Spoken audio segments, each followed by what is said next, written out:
tu ni chok ki ni pi siam tho ni na evek pi ma na chidam lu dam na ama biak buk siam tho sunga ong puak ki biak to pa to nga lungdam na ko hang ina evek pi ma na zong dam kim ding na ong lamen ing ina ki mu chei lungdam ma e tu ni hun te ki pan nom ta hi man ina biak na biak sak na lai siam tho kong sim jing happy na to evek pi ma na to pa za tak na to jing khom nge nga ding na ang zon no min mo to le worship ma ka ding te zong happy na to nong ka to ko mun nong la ko ding na ang ngen no ing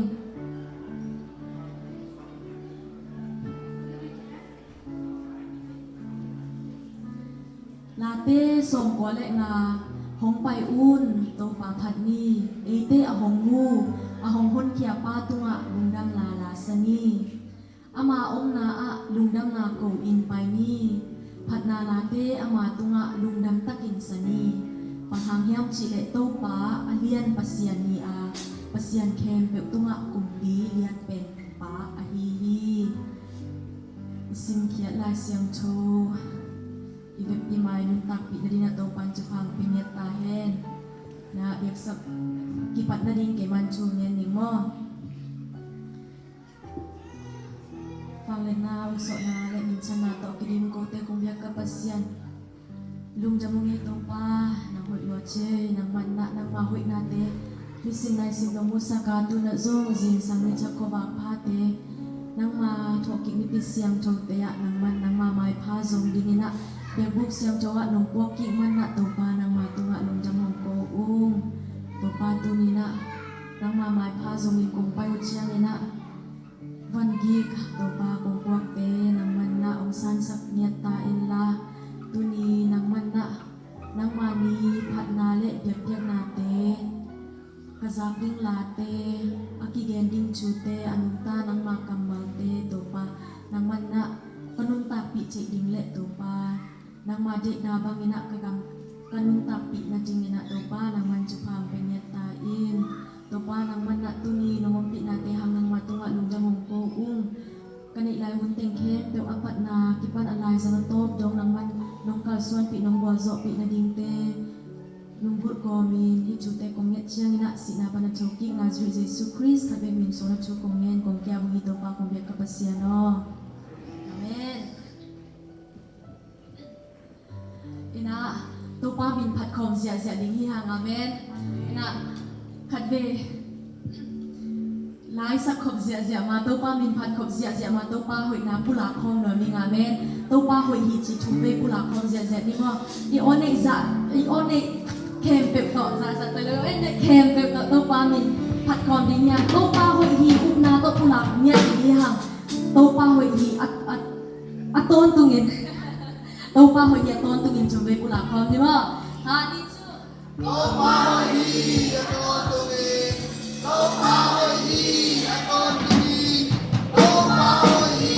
ton tungin amen mahangina na kem pe piang sak che pasien hi mana to pa phat khom sia ni swak ta takina kun te me ko min ipun bite ki hei ko mina to pa phat khom ni nang hang na ha teu hi te na kem teu hi te ong ta ha sak nai ma ap yang te long lo hi nang ha ni to ne ko mu so kun bite ki se so uma to lu nai yang te long lo hi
Kami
Itute kong ngatyan ako maundang son ang nilusin na panatsuki na Sri Jesu Christ kabing minson chukong yan kung awal ito pa. Biyak kapasyan no.